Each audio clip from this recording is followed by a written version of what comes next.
Look, so I'm gonna be totally honest with you. I don't have many friends. I got, acquaintances, people I know. I could probably talk to online, but I have very, very few friends. And the few friends that I do have, that are my actual friends, they're really like those are my brothers. You know what I'm saying? Those are like those are I consider them like my brothers. You know what I'm saying? Acquaintances are people that you see every once in a while. You might see them every couple of years. You know what I'm saying? Something like that. But the issue with me is that it takes me a long time to trust people, and that's if I ever fully do. I tend to keep people at arm's reach. Like I keep people usually about. I keep people at arm's length. You know what I'm saying? Because over through my life, I haven't really been given many reasons to trust people. You know what I'm saying? Yeah, you trust family. Yeah, you trust your loved ones or whatever. But like I said, I haven't been given much of a reason to trust people. I haven't had the best encounters with people. So it's not a conscious decision that I'm making, but it's something that makes me feel safe. It's a boundary that I have, right? And I'm actually I'm trying to work on that, because the decisions that I make in my life, I'm married and I got a family, so it trickles down on my family. So I am working on this. But here's what I've learned through life, not having, many friends, and sometimes no friends at all. Just depends on the time, whatever. But I either have no friends or very, very, very few. Like you can count on one hand, and you ain't gonna fill up the hand. You get what I'm saying? So, not to say I don't like anybody I ever met, anybody that can inbox me, or you know what I'm saying. Anybody, it's not like that. It's just the people who I consider my friend, who I talk to on a constant, like my brothers. Like that's like they're my brothers. You get what I'm saying? Like it's bulletproof love. Like there's no, you know what I'm saying? We don't even have to really explain it. But let me get to the point. One of the things that I learned about having few friends, like almost no friends, and no friends at all, is that it allows you time to really think about yourself and see what you got going on. You spend so much time, as a friend. We got a lot of friends. You spend a lot of time being social. I'm not good with that. Usually, I'm uncomfortable being social. I'm uncomfortable around large gatherings. I'm uncomfortable around a lot of people. I don't like new people. Not that there's anything wrong with the new people. I just don't. I'll try to find something wrong. Like I don't. You know what I mean? And these aren't issues that everybody else needs to deal with. Those are my issues, right? So, with having little to no friends, like I've had time to really kind of hone in on some of my issues, a lot of my issues, and start to work on trying to make myself a better me. That starts with identifying your issues, right? One thing that will happen from time to time is you end up, being friends with or being around people that have issues like you, or the same issues, or just whatever, and you guys end up being really close, and then you don't end up seeing an issue with what you got going on. But it's your job to fix yourself. So it's a big one, man. It's definitely a big one. The other one I would say,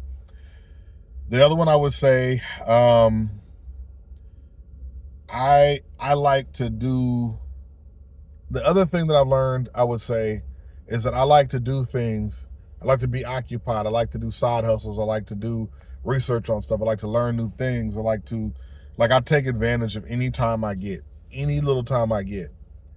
And not all friends, certain friends, you know what I'm saying? I'm not sure what you got going on in your life, but for me, friends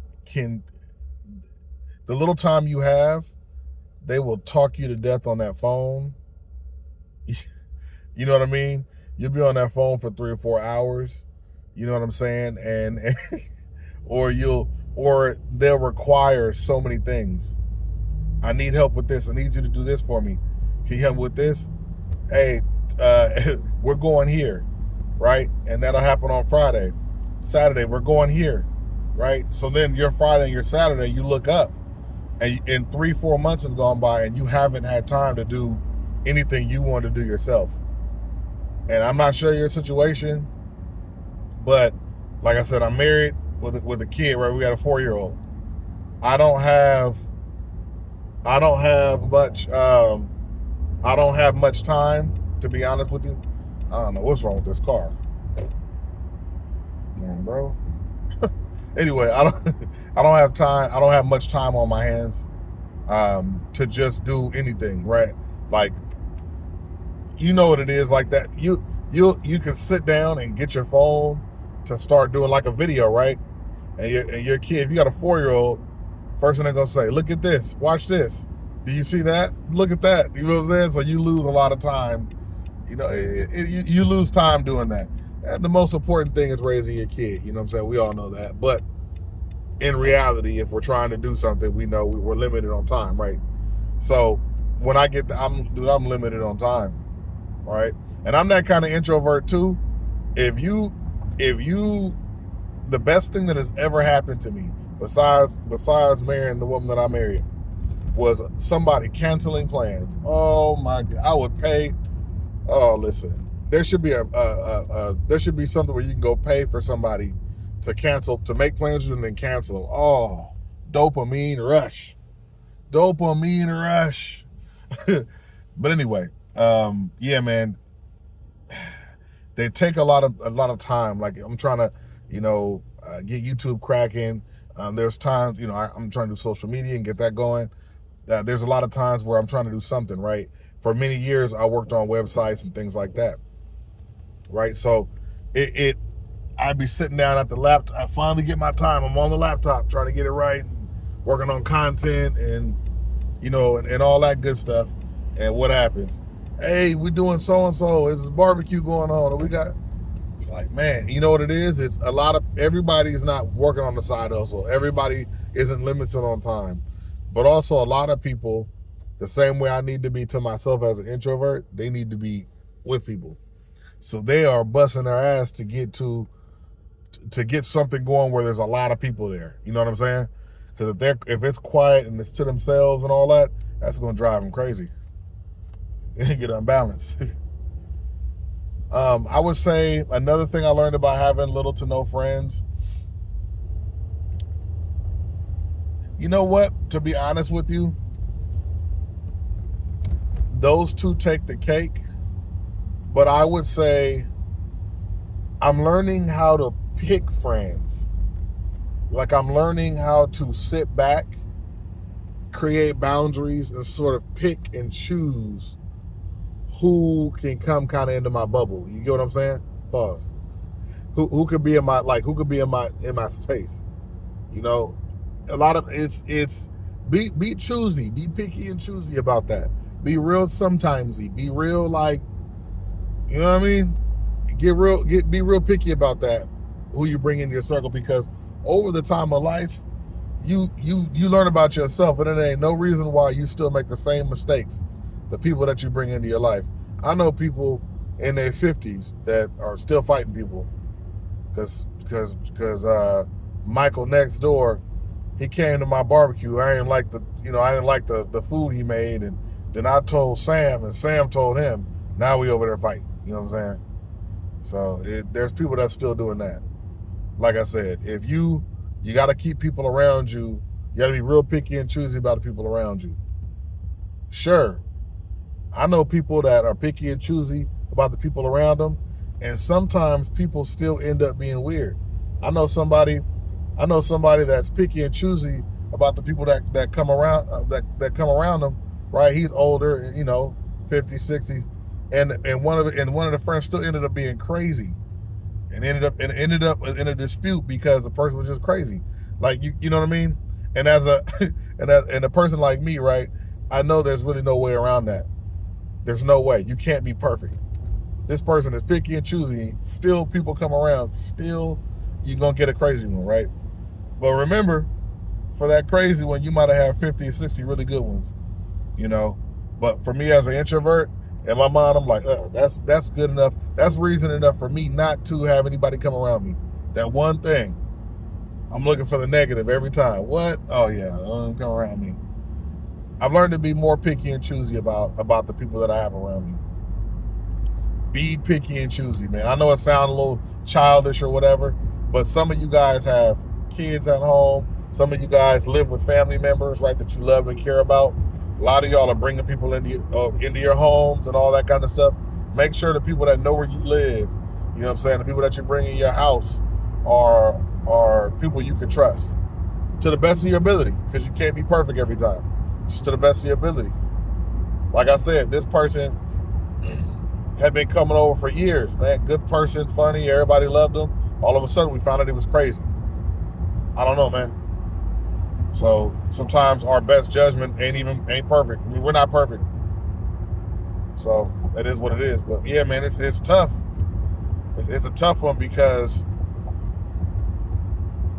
as an introvert, I'm always looking for a reason not to be social, not to be, you know what I'm saying, not to be at events, not to be making friends, not, you know what I'm saying. But in real life, that's not how that works.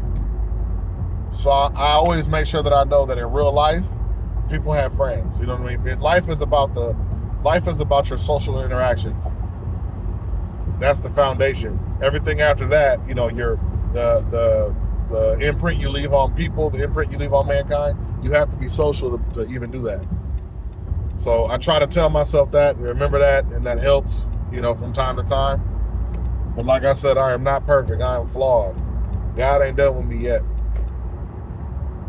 But yeah, I hope those three things kind of help you navigate this. I could think of a bunch of other small ones, but a lot of those are kind of personal to me, meaning they're not necessarily going to move the needle for you. But those three pillars right there allow me to do a lot. And again, it might seem like an excuse when you're an introvert, right? Not having many friends, but I'm telling you what it does. When I had, 5, 6, 7, up to 10 active friends, and you're any little time of the day, somebody else says, pull up here, pull up there. We got this going. And you're just from your house party to house party to social event, you know what I mean? And I found myself, I was drinking and I told myself I just wanted to get, feel myself and get drunk. But in reality, over time, from not having a bunch of friends taking up your time, keep that solid, I got that solid few. Over time, I learned that was not me just trying to drink, just trying to be drunk and all that. I don't even really have an addictive personality. I was drinking because it was difficult for me to be around people and difficult for me to cope with previous social situations. Post-traumatic stress disorder. You get what I'm saying? So these are things you gotta, as you start to grow and do research and learn about yourself and really understand yourself, I learned that if I wasn't in a nervous social interaction, I generally did not drink. And it was for sure not a lot. Even if I did, I drink a beer. But if I'm in social interactions, like I just went to a party, prime example, I'm gonna cut this video soon. I don't wanna start losing value, right? But and over talk myself. But quick story, I went to and this is just a reminder for me, of the things that I'm dealing with, but went to a costume party a few days ago, last weekend. And I took 4 shots before I left, came back home and took 2 more shots because the 4 shots kind of were wearing down. But it's not so much what I drank or how much I drank, it's the reason I drank. So the reason I drank, the reason I took those shots was because it's not just that I have bad nerves, it's that I get really anxious, right? And I don't know who I'm coming around, if it'll be safe. I got my wife with me, right? I don't know the people. This is an event it's actually my wife's friend's event, right? That was her event. So in reality, I should have known it was, at least fairly safe, right? You know what I mean? But it's still a reminder of the difficulties that I deal with every day, in having anxiety and PTSD, quite frankly, and just different things like that. So like I said, it's a blatant reminder, and the drinking took the edge off, and like I said, I learned over time that drinking wasn't just about me feeling myself or what I'm saying, being in a situation where it makes me more. They say if drinking makes me more mellow. Sometimes you think that it's you just like to drink, but you might find out that that's not the case. You might find out that you drink in order to either be the kind of person you think other people like, or be the type of person you think you like.